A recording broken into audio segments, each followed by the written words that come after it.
বাহরাইনে নষ্ট খাবার বিক্রির দায়ে 4 প্রবাসীর সাজা। সৌদিতে প্রতীক ব্যবহারের কারণে বন্ধ করে দেয়া হলো অনলাইন স্টোর। কুয়েতে শ্রমিকদের ভিসা ট্রান্সফারের অনুমতি দিল দেশটির সরকার। আর আমিরাতে ভুয়া গুগল লিংক নিয়ে সতর্ক করল পুলিশ। এসব খবর নিয়ে আজকের মধ্যপ্রাচ্যের নিউজ আপডেট।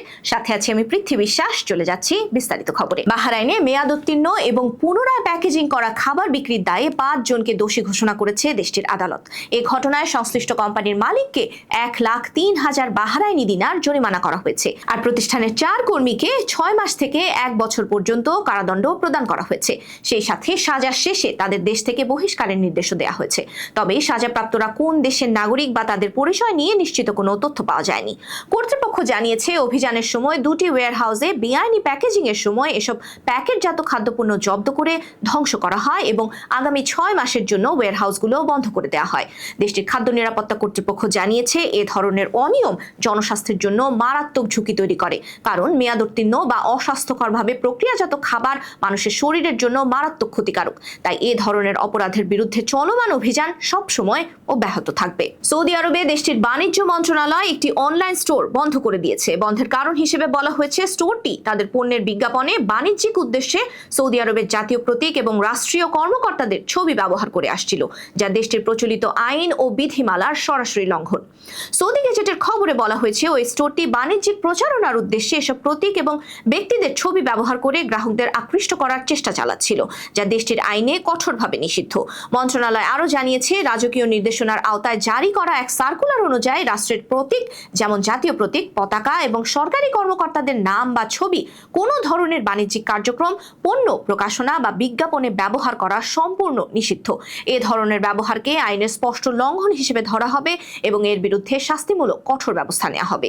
কর্তৃপক্ষ আরও জানিয়েছে, অনলাইন স্টোর সহ বিভিন্ন বাণিজ্যিক প্ল্যাটফর্মে নিয়মিত তদারকি অভিযান চালানো হচ্ছে, যাতে এ ধরনের অনিয়ম চিহ্নিত করে দ্রুত ব্যবস্থা নেওয়া যায়। তারা সতর্ক করে বলেছে, ভবিষ্যতেও কেউ যদি জাতীয় প্রতীক বা রাষ্ট্রীয় মর্যাদা সংক্রান্ত বিষয়কে বাণিজ্যিক স্বার্থে ব্যবহার করে, তাহলে তার বিরুদ্ধেও একইভাবে কঠোর আইনি পদক্ষেপ নেওয়া হবে। কুয়েতের প্রথম উপপ্রধানমন্ত্রী ও স্বরাষ্ট্রমন্ত্রী শেখ ফাহাদ আল ইউসুফ নির্দিষ্ট খাতের শ্রমিকদের ভিসা ট্রান্সফারের অনুমতি দিয়েছেন।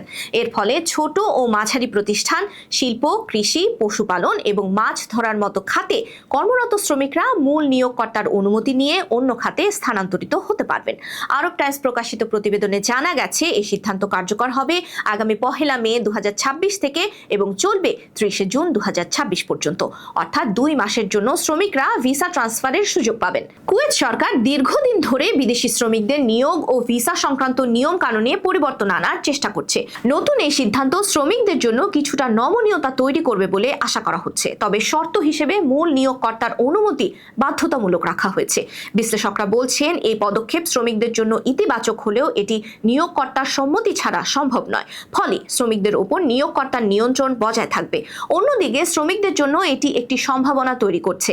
যারা দীর্ঘদিন ধরে একই খাতে কাজ করছেন কিন্তু অন্য খাতে যেতে চান, তারা নিয়োগকর্তার অনুমতি পেলে এই সুযোগ কাজে লাগাতে পারবেন।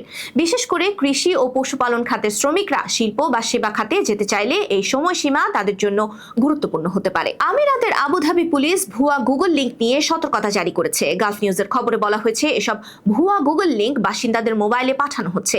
দেখতে অবিকল আসল লিংকের মতো দেখালেও আসলে এসব জালিয়াতি লিংক। এমন লিংক দেখে মানুষ বিভ্রান্ত হচ্ছে, কৌতূহলবশত লিংকে ঢোকার চেষ্টা করছে। এসবের মাধ্যমে ব্যক্তিগত এবং ব্যাংকিং তথ্য চুরি করা হচ্ছে। খবরে আরও বলা হয়েছে, প্রতারকরা সার্চ ইঞ্জিনের মাধ্যমে এমন সব লিংক তৈরি করে যা দেখতে একেবারে আসল ওয়েবসাইটের মতো। ফলে সাধারণ ব্যবহারকারীরা সহজেই বিভ্রান্ত হয়ে সেগুলোতে ক্লিক করে বসেন। ব্যবহারকারী একবার সেই ওয়েবসাইটে গেলে তাকে ব্যক্তিগত তথ্য, ব্যাংক অ্যাকাউন্টের বিস্তারিত বা পেমেন্ট সংক্রান্ত তথ্য দিতে বলা হয়, যা ব্যবহার করে প্রতারকরা আর্থিক জালিয়াতি করে। পুলিশ আরও জানিয়েছে, সাইবার অপরাধীরা অত্যন্ত পেশাদার পদ্ধতিতে এসব ভুয়া ওয়েবসাইট তৈরি করে, ফলে এগুলোকে শনাক্ত করা আরও কঠিন হয়ে পড়ছে।